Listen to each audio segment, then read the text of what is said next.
The story starts with our protagonist, Kevin Tan. Hail from Cleveland, Ohio, Kevin aspired me to be a music producer for most of his years at Yale. He could even play the piano blindfolded. Nevertheless, this door quickly closed after he struggled to get people to listen to his music. I had no platform and no leverage as a musician. It was really hard to get people to listen. Besides music, Kevin has always been interested in entrepreneurship.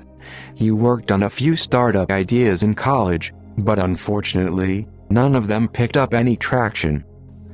Nevertheless, those failed startup attempts taught him one important lesson: focus on a real customer pain point. Instead of brainstorming other people's problems, Kevin started to look at different pain points he had as a college student. Two of them stood up: long lines at restaurants and expensive food. SnackPass's journey. Early days, these two pain points led him to an idea for a food discount app. If his college economics class taught him anything, it was that price discrimination through discounts can be an effective tool to bring more orders, especially at a college campus like Yale. To turn his idea into reality, he also brought on board two co-founders, Jamie and Jonathan, making a splash with MVP. After coming up with the idea, Kevin and his team went door to door to talk to restaurant owners.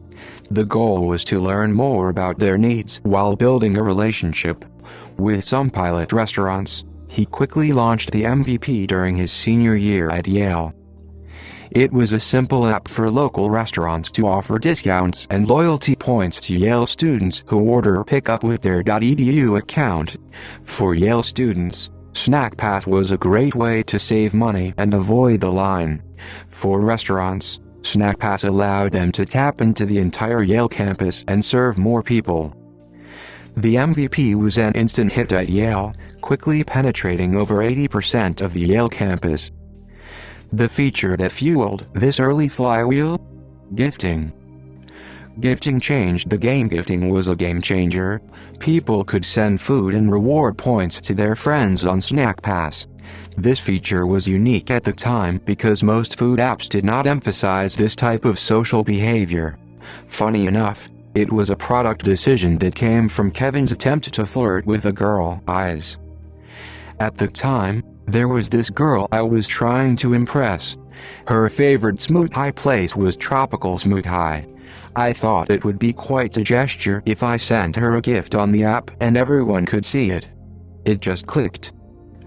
Gifting feature on SnackPass. Gifting became a special language for SnackPass, similar to Facebook's poke feature in the early days. People could use it to flirt with each other and bond with friends. Restaurants also loved this feature because it was great marketing. SnackPass has slowly built a network effect through gifting and other social features, differentiating itself within this crowded and highly fragmented food space. Eating is an inherently social activity, and gifting being at the core of the SnackPass product brought back that social fabric to food ordering that has been overlooked by the plethora of competitors in the food ordering space.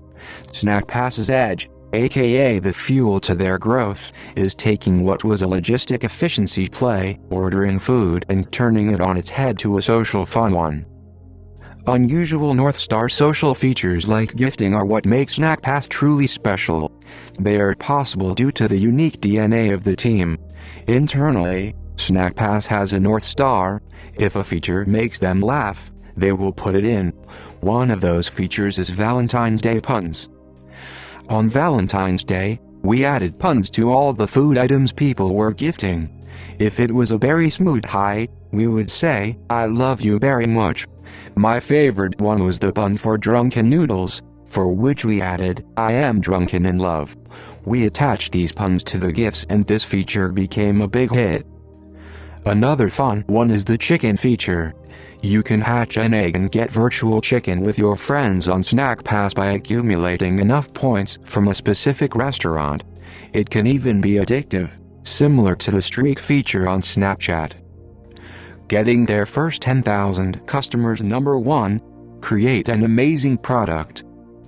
Although it sounds cliché, The most important factor of snackpass's rapid growth is still its delightful product experience. It solves problems for both consumers and restaurants, and as a result, people tell their friends. When it first launched at Yale, snacks took over 80% of the campus within one semester, and most Yale students used it at least once a week or more. Kevin and his team were so inundated with orders that they would go to restaurants and help them wash dishes and blenders so restaurants could keep taking on orders. Number 2. Establish a college ambassador program. Kevin and his team adopted the growth playbook used by Facebook and Tinder by building a college ambassador program. They experimented with it by hiring over 60 brand ambassadors all over New Haven to supercharge the growth. They tried many different angles, from partnering with sororities, athletic teams, to campus groups, and they gave away tons of free gifts, merchandise for people to try out the app. They wrote down all the key learnings in a Google Doc and created a replicable playbook for other campuses. This program helped them to grow to 10 campuses, achieving over $10 million in GMV and 25% month-over-month growth by 2019, accomplishing all with 8 employees. Riding on a bumpy road, it was not all rosy during this early hyper-growth period. In fact, they had several near-death experiences. One of them happened right before the Berkeley launch. They spent over $30,000 on new tablets for restaurants to track orders. However, all of them turned out to be faulty. Restaurants told us the tablets were pressing on their own. We were coding non-stop, day and night, trying to fix the issue. We were trying to get all things done before we launched at Berkeley in a week, since we made all these promises to those restaurants. We had to pull it off. Mobile phone. Next chapter. Leading the cashierless transformation. For the first part of the journey, Kevin and his team honed in on the user experience for customers and restaurants while doubling down on the college food takeout market. The result of this focus is obvious. People love using snackpass. An average user uses the app once or twice a week, and a power user uses it daily or even multiple times a day. As Jeff Floor from Craft Ventures puts it, snackpass has achieved the holy grail, a transactional commerce product that is social, viral, and fun. Its marketplace has strong network effects and a compelling value proposition for both consumers and restaurants. Kevin's vision for snackpass is to dominate the food takeout market and lead the charge in cashierless transformation, helping restaurants go digital. I think there are going to be some inevitable shifts in the restaurant industry. All in-store purchases will transition from credit cards to digital. A restaurant pays a minimum of $7,000 a month for their POS and cashiers just so they can accept credit cards, but everyone should be able to self-check out on their phones or other smart devices. The next chapter is about ramping up the effort to go beyond college campuses and to supercharge restaurants, empowering them to create a better ordering experience for their customers. 3 products will become the backbone of this strategy: digital menu, self-service kiosk, CRM tools. Number 1. Digital menu. Even though COVID has slowed down many restaurant businesses, it has accelerated the adoption of in-store mobile payment. To help restaurants during this pandemic, snackpass launched a new product called Digital Menu.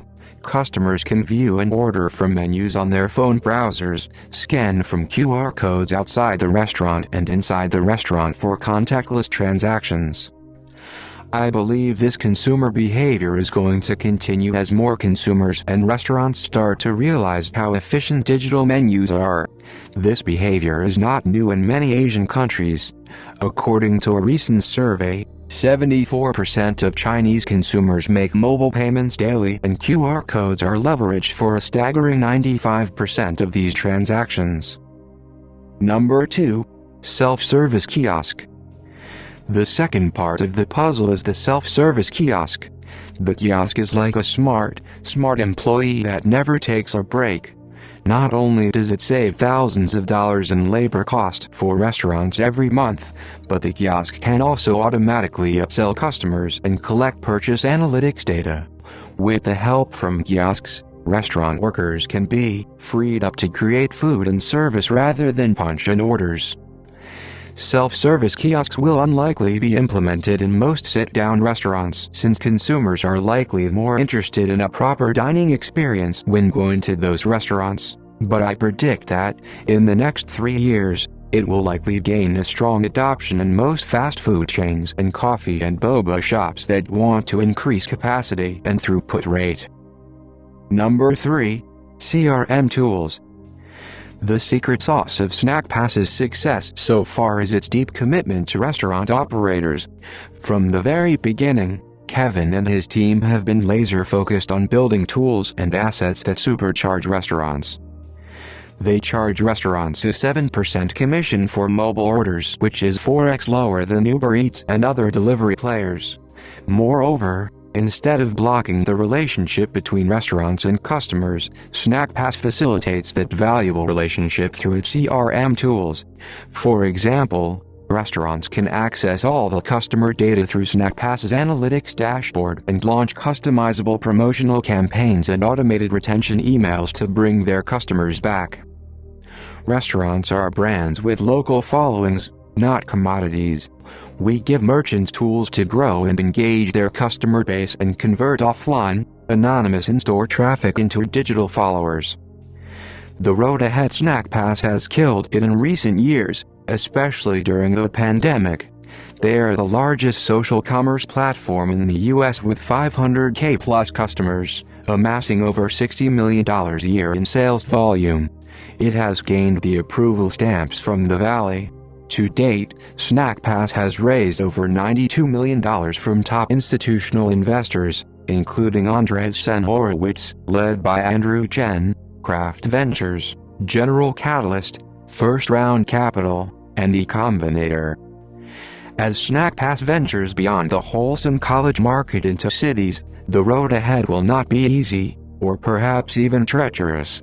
Kevin and his team will face the pains of growing up, how to retain college students after they graduate, how to hire the best people and maintain a playful culture, how to prioritize which markets to tackle. It is unclear where SnackPass will stand at the end of the day, but I have a feeling it is here to stay.